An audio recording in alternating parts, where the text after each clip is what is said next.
Now, from the makers of cold water Omo...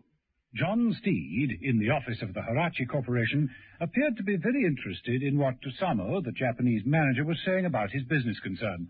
Our research division was established in 1960 to produce an inexpensive record player.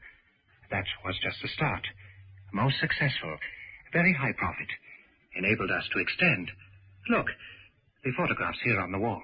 While Tusamo turned with his back to the desk, Steed quickly whipped open the folder that contained the list of all the competitors and snapped open the handle of his umbrella. Inside was a miniature camera. The shutter moved silently. Yes? Your next appointment is here, Mr. Tusamo.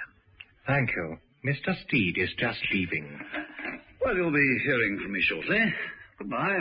This way out, please, Mr. Steed. Steed left the office by the other door. As he did so, Tusamo heard the sound of footsteps. The shadow of an enormous man became outlined against the glass panel, filling the entire doorway. Tusamo didn't even look up as the door slowly opened.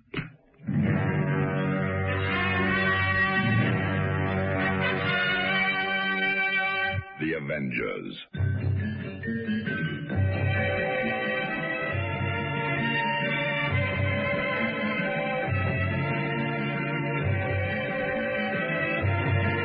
John Steed and Emma Peel, The Avengers.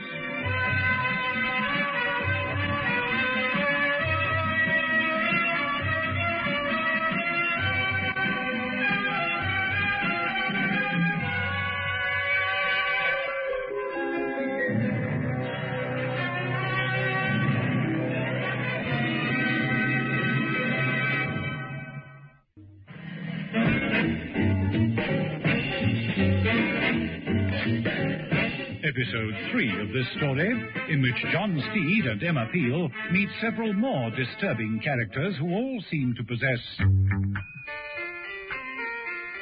a deadly gift. John Steed and Emma Peel could only proceed on the little evidence they had in this rather curious case.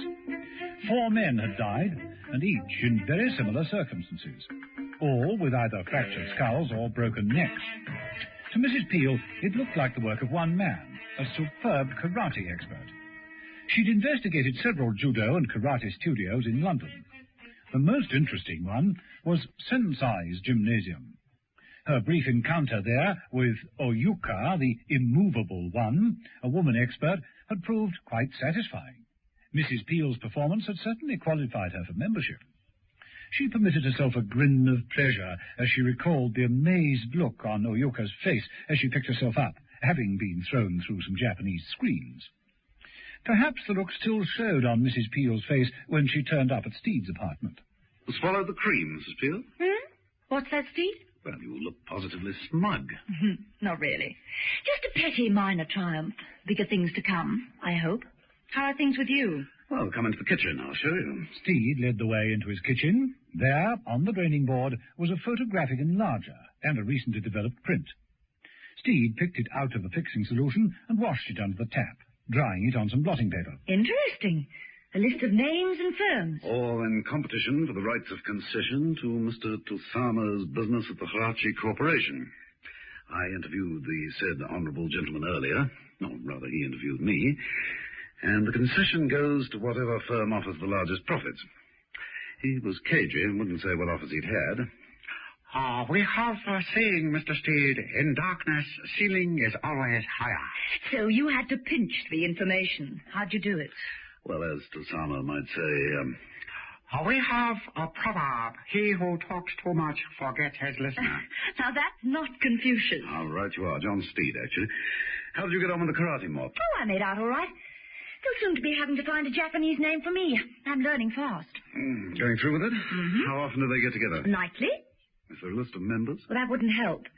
They all have these wretched pseudonyms. I dealt with Oyuka, the immovable one, who was quickly removed.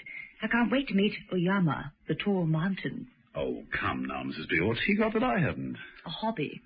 You mean photography, like this? No, splitting down doors, like this.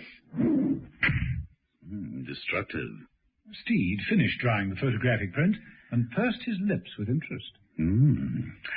Well, now, isn't that interesting? Let me see.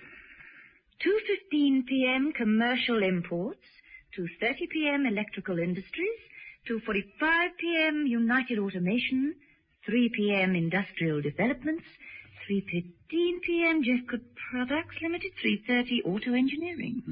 Yes, and victim number 1 was Carlson, negotiator for commercial imports. 2, Denham, auto engineering. 3, Hammond, electrical industries. 4, Lambert, industrial developments.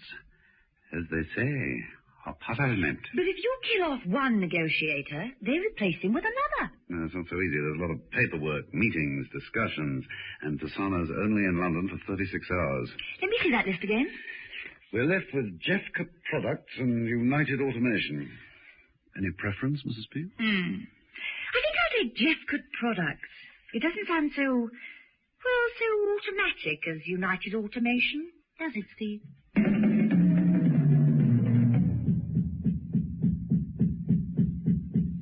Later, in the small showroom of Jeffcoat Products, Mrs. Peel watched with fascination and amusement various toys on a table. How cute. How very, very cute. Everyone's too amused at that particular model, Mrs. Emma Peel. Ah, yes, Mrs. Peel. So pleased to meet you. Thank you. What are these retailers? £4. Our terms are very favourable with orders above a gross. Well, I'm certainly taken with all the range, but I would like a word with Mr. Jeffcoat. Ah, and how lucky you are. For here he is now. How do you do? How do you do? Sorry if I've kept you. And Mrs. Emma Peel, Mr. Jeffcoat. If you'll just excuse me now. Yes, of course. Ah, now, Mrs. Peel. I gather that you represent the Gorringer store. Yes. We've just opened a toy department. Well, I'm sure we can find plenty to interest you. We've no equals in the field of electronic toys. These, for instance. Oh, here's something we're all very proud of. Jeffcoat bent down and lifted a small woolly dog and placed it on the table. It comes when it's called. Go on, try it. Oh, all right. Here, boy, come here. It works. It's walking towards me. How marvellous. Of course, novelties are only a fraction of our business. We produce everything from tea makers to radar equipment. And with the new advance in electronics, we've lots more ideas on the drawing board. Have you got a catalogue? Yes, I've brought you one. Here you are. And now will you excuse me? I'm awfully sorry, but I'm afraid I have an appointment. Oh, not to worry, because, curiously enough, so have I. I hope we shall see you again. Oh, I'm sure you will, Mr. Jeffcoat. I'm sure you will.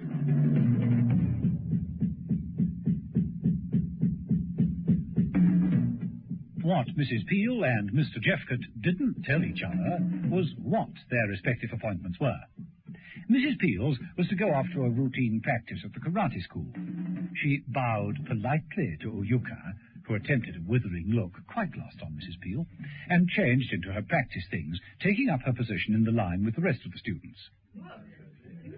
Sensei made an announcement. And now, a demonstration of Temashawari by a student of whom I am truly proud. A fifth dan at judo, a fourth dan at karate. Oyama is an example of what can be achieved through practice and dedication. As a gong echoed throughout the lighted area, Oyuka moved forward, carrying a large 18-inch block of hard wood. She took a firm stance and with both hands held out the wood before her. I give you Oyama. Mrs. Peel peered across the shoulders of the surrounding students, looking into the demonstration area. The large figure of a man in traditional robes entered under the lights. He drew back his arm and struck with tremendous force.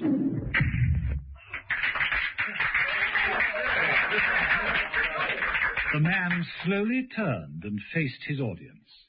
He smiled. It was Jeffcoat.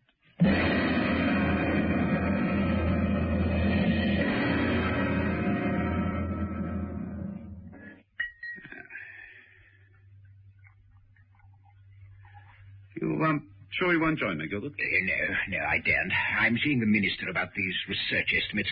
He's got a nose like a hawk, if that's the correct expression.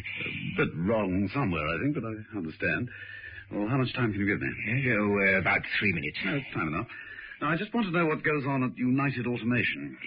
Well, they produce domestic and industrial contraptions. Do you know who runs it? I should do. I worked under him for quite a spell. Dr. Armstrong. Why'd he leave the ministry? Well, you know what we're doing there. Armstrong refused to toe the official line, felt we should be constructive instead of destructive, had some crazy idea of building some machine for clearing debris in radioactive areas. The top brass said no, but he went ahead. There was an accident, wrecked half the building, lost half his staff, and put himself permanently in a wheelchair. Oh, so they got rid of him? Yes, that's right. With very few tears, I might add. Tell me more. Well, I think Armstrong was born with a slide rule in his mouth. I'm sure his very first words in the cradle were pi r squared. Given a choice between Lotta Brigida and his electronic calculator, he'd prefer the equation every time. Well, he's certainly elusive. How does one reach this human computer? It's not easy. He's buried himself in a jungle of gadgetry. I'll need to start pulling a few strings. Then start pulling, Gilbert, old son. Start pulling. In the anteroom of United Automation, John Benson crossed over to a panel that contained a television screen. He switched it on and reached for a microphone. On the screen flashed the large, confident face of Dr. Armstrong. He barked out. Well, Benson? I've seen Tusamo again. Go on. There are 2 offers still to come. 2? Who's the other one? I don't know. I thought the girl was being cooperative. Yes, she is, but it's not easy. He has the names in a confidential file. She's trying. I should be hearing from her soon. Right. When you do, call me at once. Understood? That's all. My patience is exhausted. The TV screen went dead. Benson muttered, That's what another dictator was fond of saying. And look how he ended up.